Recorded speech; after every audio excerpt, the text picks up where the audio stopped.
Hi and welcome back to Offside. This time it is Conall McGrandles, defender, Ballyclare Comrades.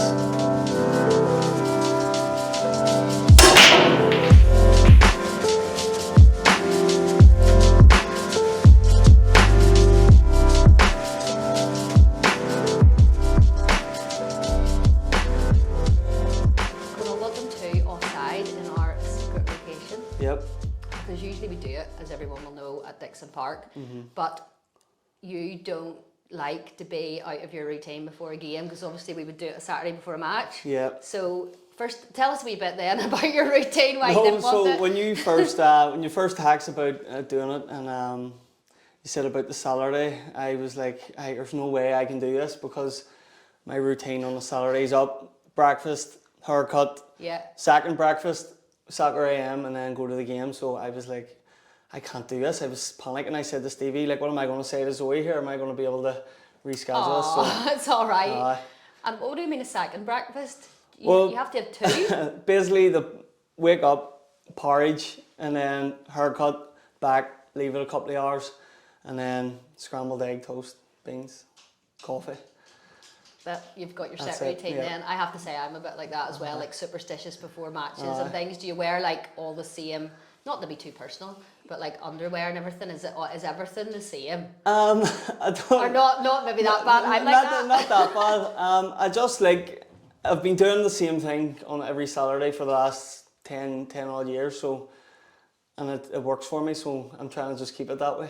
And get your barber, he's not changing your night, sure. Well, no, that's what I was just saying to you. It's not just because I'm doing this tonight, but it usually is a Saturday morning. But for no reason, he's just said, look, instead of coming on a Saturday, can we do it on a Friday?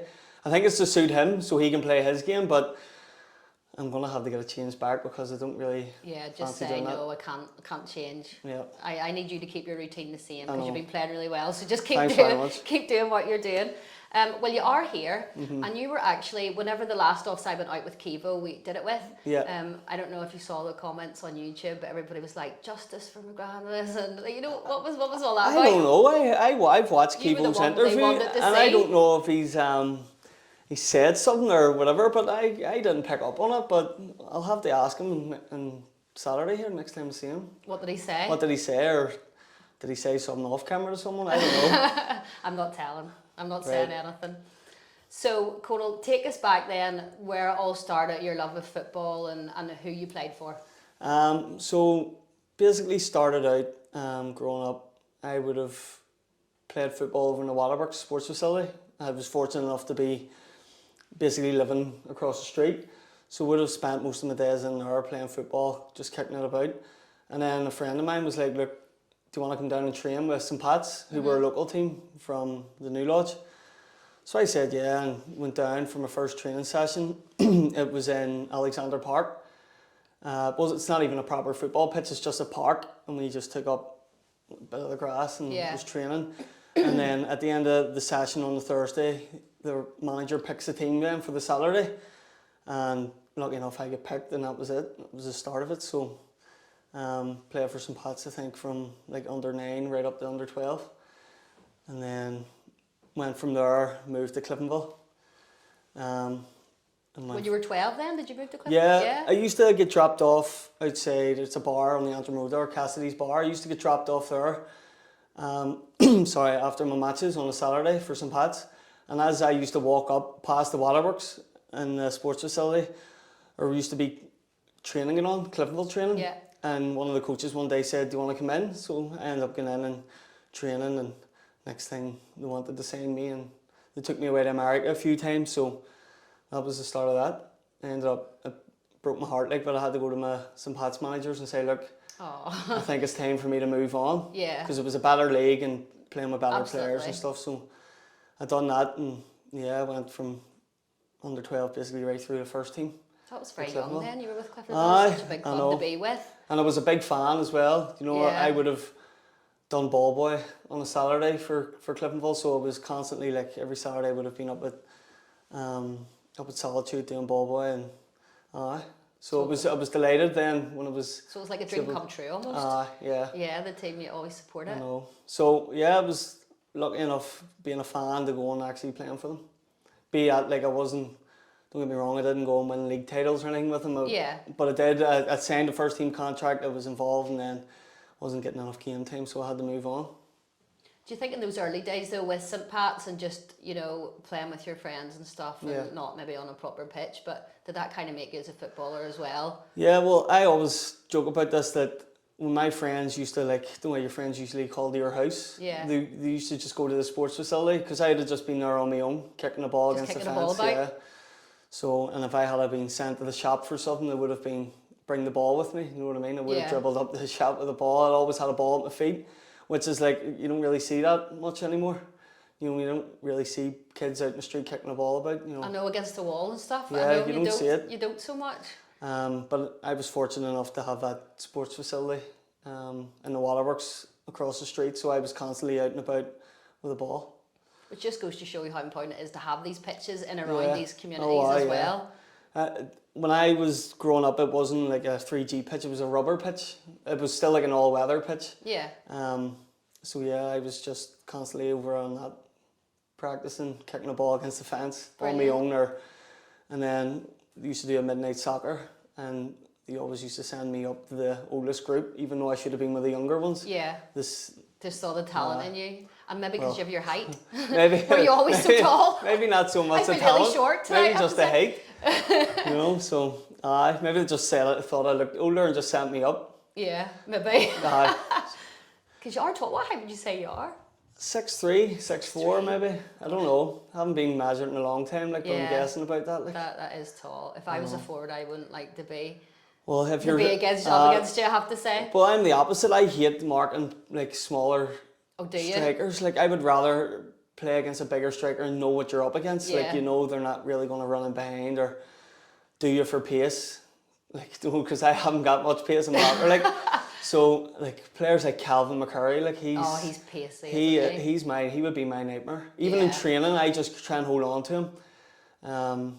I probably do things in training to him that you wouldn't get away with in a football match, like, so. Yeah. Because I know how good he is, and if I let him get close to me, he'll turn me. So like, I prefer playing against bigger players. If you've got pace, actually, it really helps, doesn't it? Especially in this league. Like, I'm not just saying we rely on people with pace, like, but if you're in trouble in this league, I feel like you can clip it over the top, and you can let players like Kevo, Calvin, Darius Cahill, you know, even that Colin First coming in, like, all pacey boys, like, so. Yeah, we're very lucky actually. We do have quite a lot of pace in the team. And it helps, like, if you're under pressure, you know.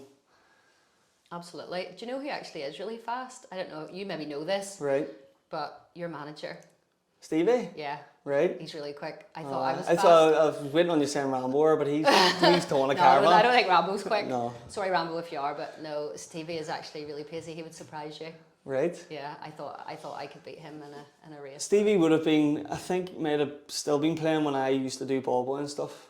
So do you remember him actually? Yes, days? I remember, like, vaguely, like, it was more Ronan Scannell and Barry Johnson then.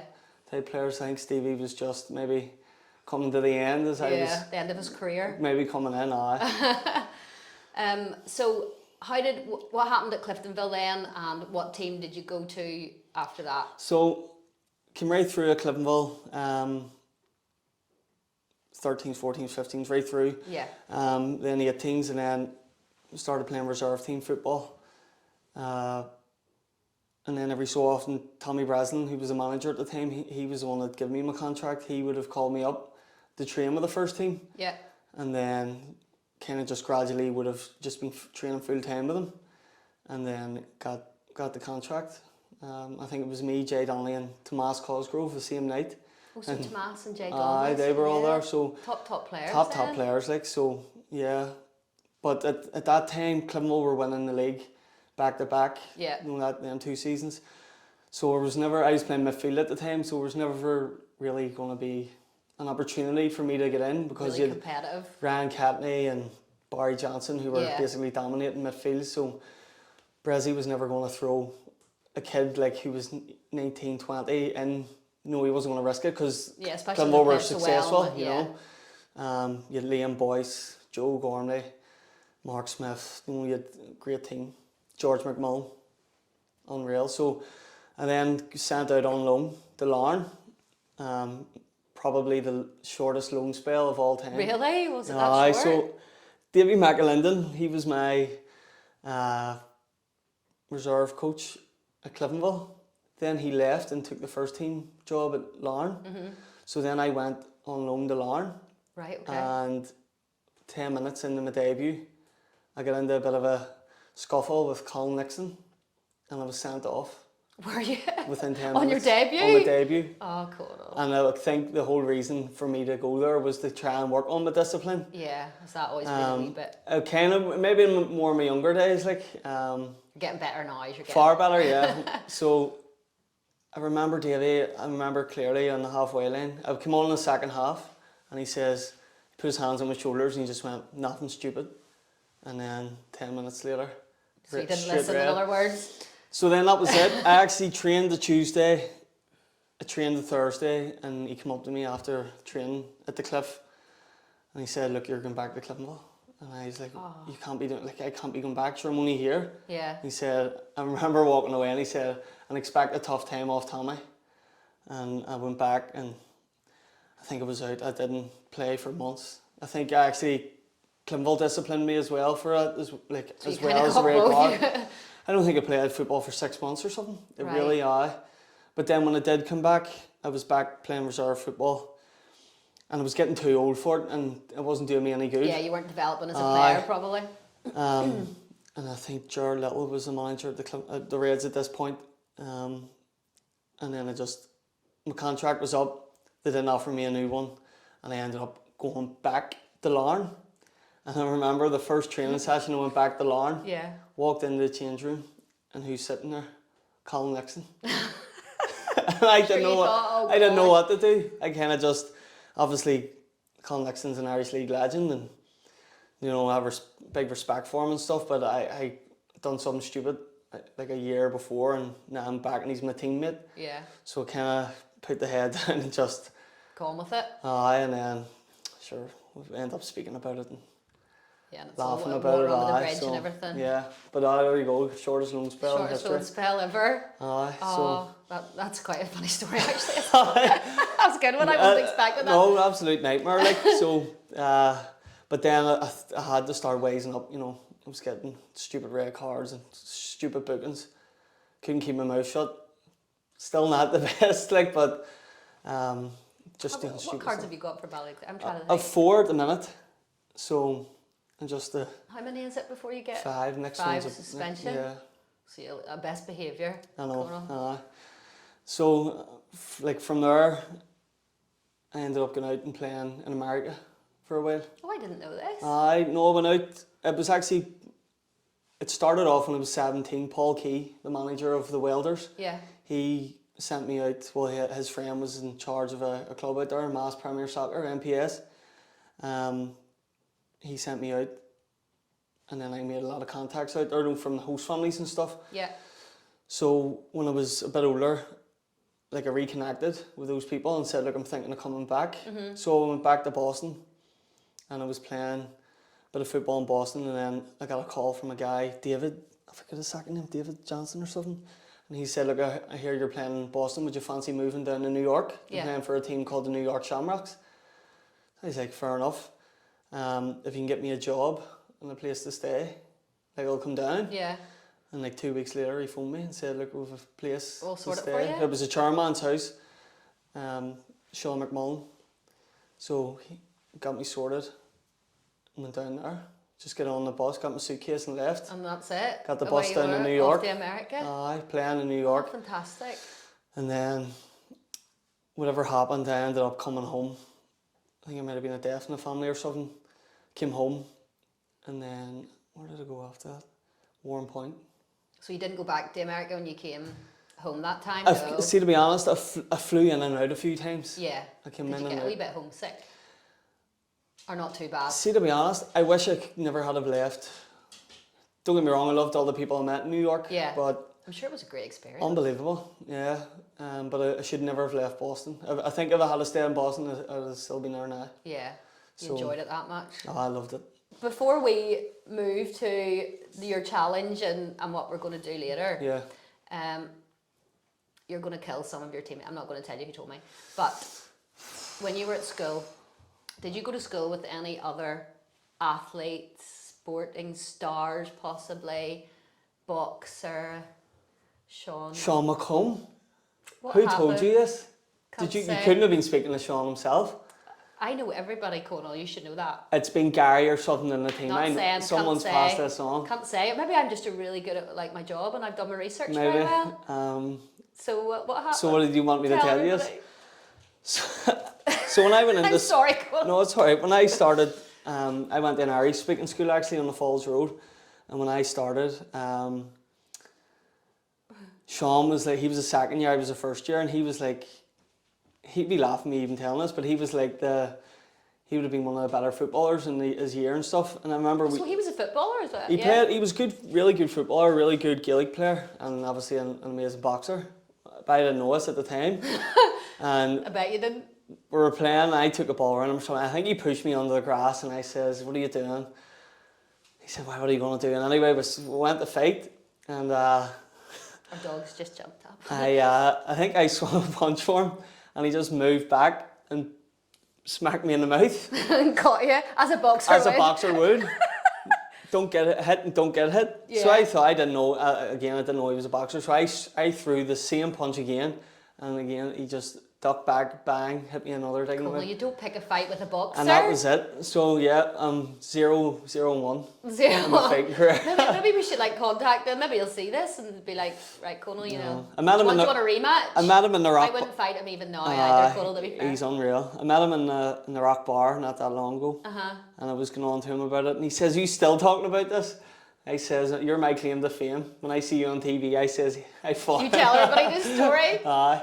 So no, Sean's a top lad. Like he's a great guy. So no, that we actually just became really good friends in school Yeah. and stuff after that. Haven't seen him since, like I said, in the rock, but aye, Brilliant. top lad.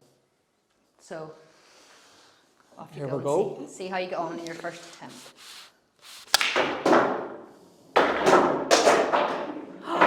I thought you were going to do that with your first attempt. Well done, Conall.